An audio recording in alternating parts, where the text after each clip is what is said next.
La Bible est-elle la parole de Dieu, ou n'est-elle que les écrits illusoires d'hommes?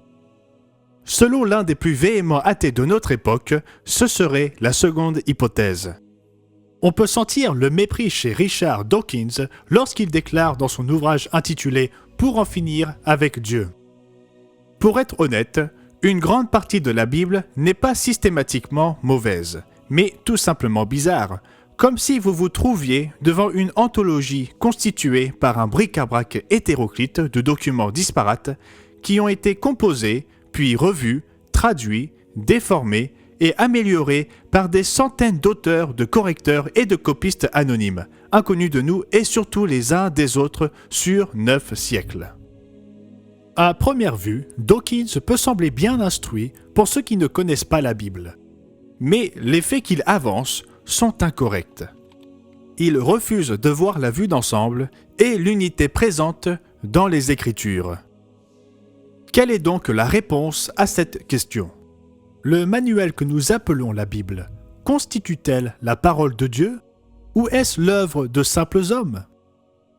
Je répondrai à cette question aujourd'hui dans l'émission Le Monde de demain et je vous donnerai 3 raisons pour lesquelles vous pouvez avoir confiance en la Bible. Je vous proposerai également une ressource pour renforcer votre compréhension. Alors assurez-vous d'avoir sous la main de quoi noter comment recevoir un exemplaire gratuit de la brochure La Bible, réalité ou fiction. Restez à l'écoute, je reviens tout de suite.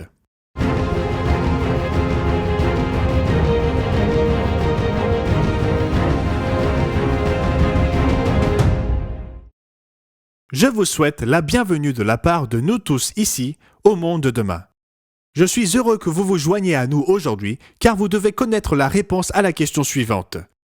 Le manuel que nous appelons la Bible constitue-t-il la parole de Dieu, ou est-ce l'œuvre de simples hommes? Vous pouvez croire qu'il l'est ou pas. Mais avez-vous non simplement cru la réponse à cette question, mais l'avez-vous vérifiée par vous-même? Vous devez en avoir la certitude. Car la réponse à cette question aura un impact considérable sur la façon dont vous vivez.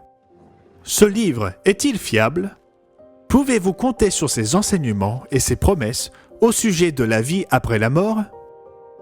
Vous devez prouver s'il est vrai ou faux. Et j'affirme aujourd'hui que vous pouvez prouver que la Bible est plus que l'œuvre de simples hommes. C'est l'œuvre du Créateur de la vie, celui qui sait le mieux comment nous devrions vivre et celui qui a un plan pour chaque être humain. Pour compléter le thème d'aujourd'hui, nous vous offrons une ressource qui apporte encore plus d'informations sur ce sujet. Alors n'oubliez pas de noter les coordonnées qui seront affichées à différents moments de cette émission. Pour recevoir un exemplaire gratuit de la brochure La Bible, réalité ou fiction. Par où commencer pour prouver la validité de la Bible? La réponse est que nous devons commencer par vérifier l'existence du Dieu qui l'a inspiré.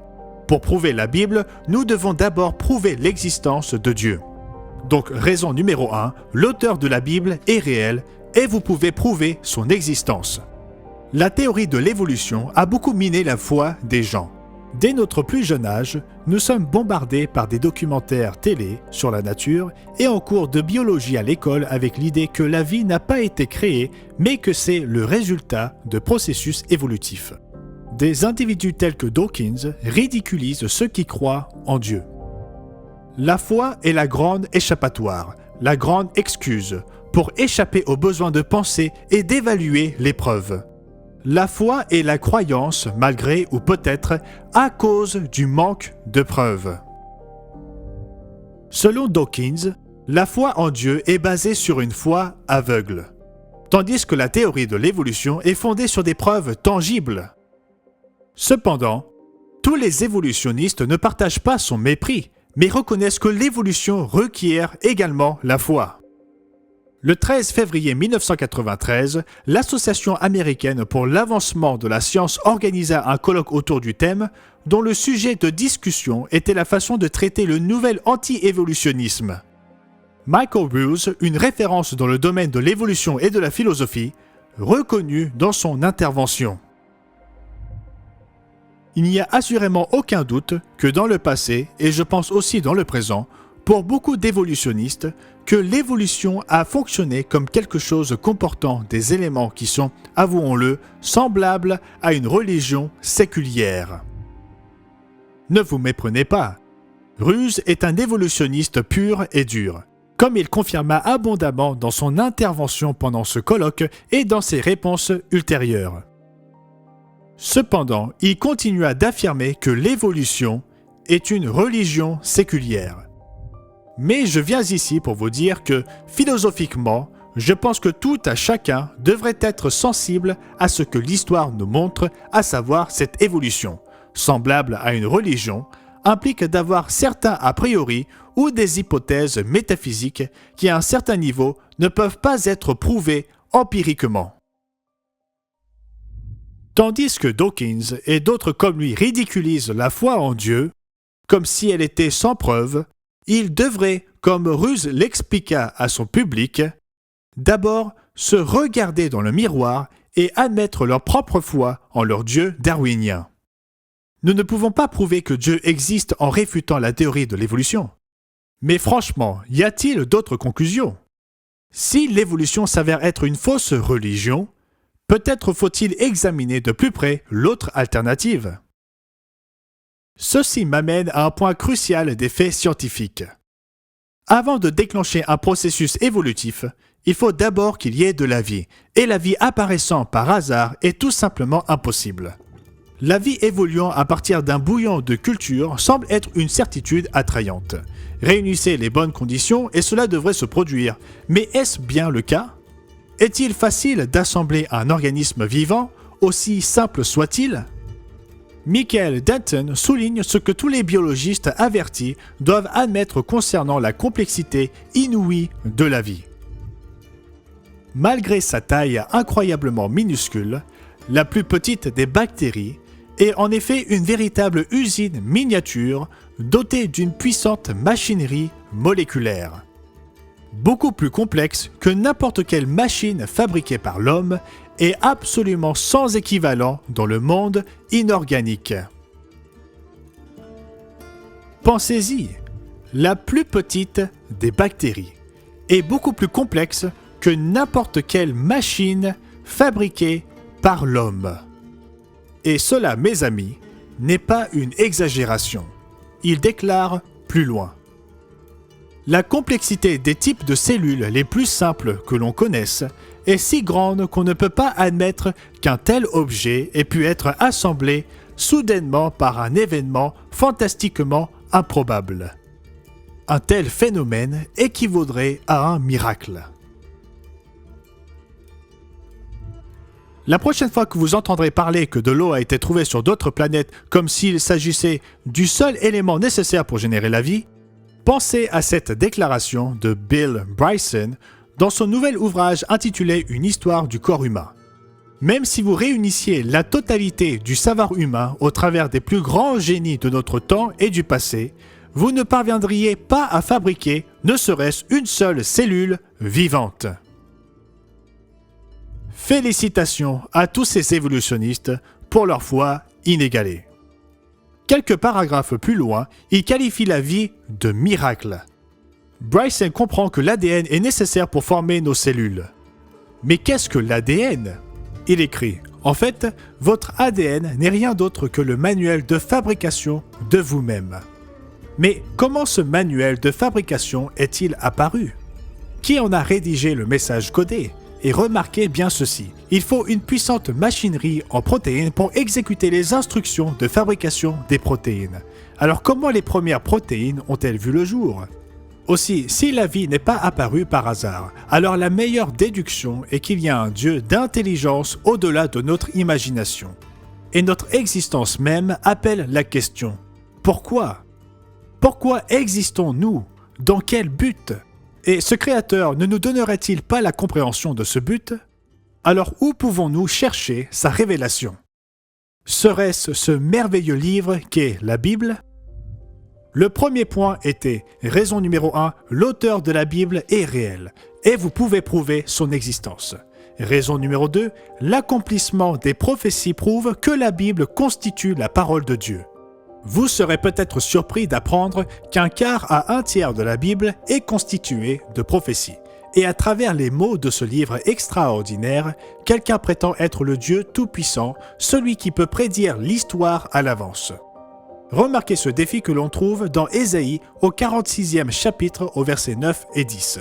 Souvenez-vous de ce qui s'est passé dès les temps anciens, car je suis Dieu, et il n'y en a point d'autre, je suis Dieu, et nul n'est semblable à moi. J'annonce dès le commencement ce qui doit arriver, et longtemps d'avance ce qui n'est pas encore accompli. Je dis, mes arrêts subsisteront, et j'exécuterai toute ma volonté. La Bible a-t-elle prédit l'avenir avec exactitude? Oui, assurément. De nombreuses prophéties faciles à comprendre se sont déjà accomplies, comme certaines qui se trouvent dans le livre de Daniel. Peu après avoir pris le trône de l'Empire chaldéen ou babylonien, le roi Nebuchadnezzar fit un rêve inhabituellement réaliste. Il y vit l'image d'un homme et Daniel fut appelé à en interpréter la signification. Voici comment Daniel décrit l'image de Nebuchadnezzar, Daniel 2 à partir du verset 32. La tête de cette statue était d'or pur, sa poitrine et ses bras étaient d'argent, son ventre et ses cuisses étaient d'airain, ses jambes de fer, ses pieds en partie de fer et en partie d'argile. Tu regardais lorsqu'une pierre se détacha sans le secours d'aucune main, frappa les pieds de fer et d'argile de la statue et les mit en pièces. Daniel expliqua ensuite que la tête d'or représentait Nebuchadnezzar et son royaume chaldéen, et qu'il y aurait 3 royaumes à suivre, versets 39 et 40. Après toi, il s'élèvera un autre royaume moindre que le tien, puis un 3e royaume qui sera d'airain et qui dominera sur toute la terre. Il y aura un 4e royaume, fort comme du fer, de même que le fer brise et rompt tout.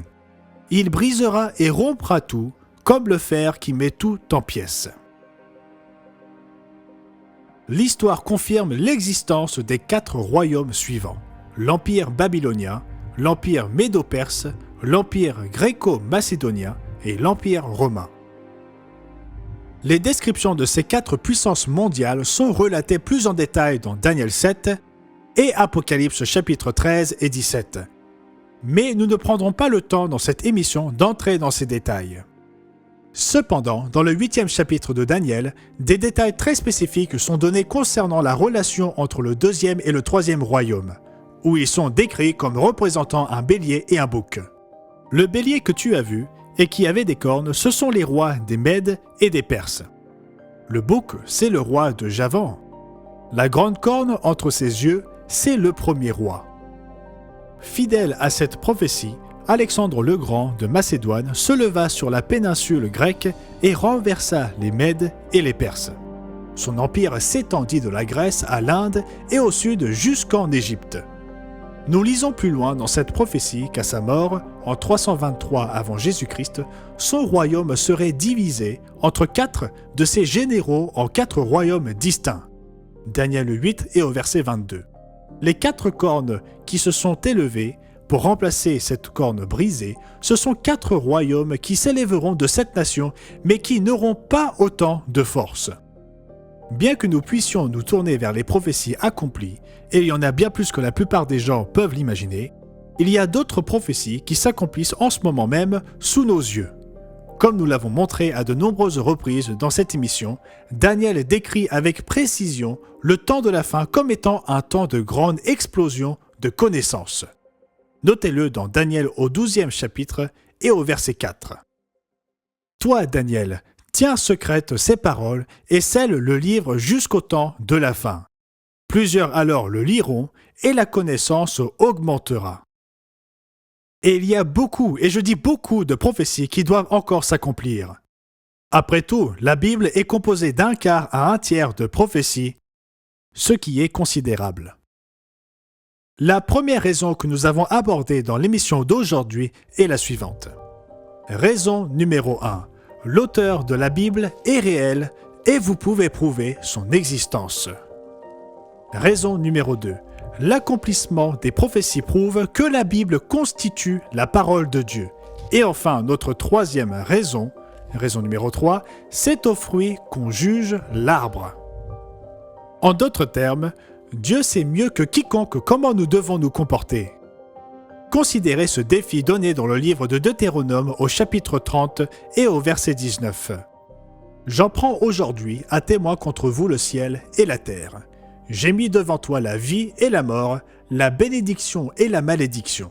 Choisis la vie afin que tu vives, toi et ta postérité. » C'est le défi qui est lancé à chacun d'entre nous. Mais la Bible révèle également quelque chose d'important sur notre nature. Nous préférons nous fier à notre propre jugement plutôt qu'à celui de notre Créateur. Ce point est évoqué dans de nombreuses écritures ainsi qu'au travers de l'histoire de l'humanité. Mais remarquez comment cela est résumé dans Proverbes au 14e chapitre et au verset 12. « Telle voie paraît droite à un homme, mais son issue, c'est la voie de la mort. » Dieu révèle qu'il existe deux modes de vie. L'une mène à toutes sortes de bénédictions et à la vie, l'autre mène à toutes sortes de problèmes et à la mort. La propension de l'homme est de choisir ce dernier. Voyons donc comment la Bible nous indique la bonne façon de vivre. L'un des 10 commandements dit très simplement, Exode au 20e chapitre, verset 14, « Tu ne commettras point d'adultère. » J'ai choisi celui-ci parce que nous sommes peut-être tous d'accord pour dire que le meurtre et le vol ne sont pas bons. Au moins pas bons pour notre prochain, mais rejeter la tentation de l'adultère non seulement profite aux autres, mais l'obéissance à ce commandement nous protège nous-mêmes. Malheureusement, nombreux sont ceux qui, dans notre monde, transgressent ce commandement. La plupart des personnes rationnelles reconnaissent que l'adultère est un fléau pour la société qui nuit au mariage, tant aux enfants qu'aux individus qui commettent ce péché. Comme il nous est conseillé dans 1 Corinthiens au 6e chapitre et au verset 18. Fuyez l'immoralité sexuelle. Tout autre péché qu'un homme commet est extérieur à son corps, mais celui qui se livre à l'immoralité sexuelle pêche contre son propre corps. Quelqu'un est-il d'avis que les maladies sexuellement transmissibles ne sont qu'un des résultats négatifs de l'immoralité sexuelle ? Ces maladies pourraient être éradiquées en une seule génération si ces actes intimes étaient limités aux relations conjugales monogames et fidèles. Pourtant, la raison humaine permet aux individus d'argumenter autrement contre les faits et toute sagesse évidente. On pourrait citer de nombreux exemples montrant que Dieu sait mieux que quiconque, mais je veux me concentrer sur un autre exemple de la loi de Dieu telle qu'elle est révélée dans la Bible. Et c'est une loi pour laquelle le monde entier paie actuellement un lourd tribut pour l'avoir rejetée. Dans un souci d'amour, Dieu a révélé à l'humanité des lois sur les aliments purs et impurs. Il nous a dit ce qui est bon à consommer pour l'homme et ce qui ne l'est pas. Cette distinction est mentionnée pour la première fois dans le récit du déluge, où il fut demandé à Noé d'accueillir des animaux à bord de l'arche, mais tous les animaux n'étaient pas identiques. Remarquez-le dans Genèse au 7e chapitre et au verset 2. Tu prendras auprès de toi 7 couples de tous les animaux purs, le mâle et sa femelle, une paire des animaux qui ne sont pas purs, le mâle et sa femelle. C'était donc bien longtemps avant l'époque de Moïse. Cependant, la Bible rappelle à Moïse de faire les différences entre ce qui est pur et impur. Lévitique 11 et Deutéronome 14 précisent ces différences. La majorité de l'humanité rejette ces instructions et le résultat tient en un mot, coronavirus. L'année 2020 restera dans les annales comme celle où le Covid-19 a pris des millions de vies et mis à mal l'économie d'individus et de nations. Que le coronavirus provienne d'un marché d'animaux exotiques ou d'un laboratoire de virologie, l'origine remonte aux chauves-souris rhinolophes.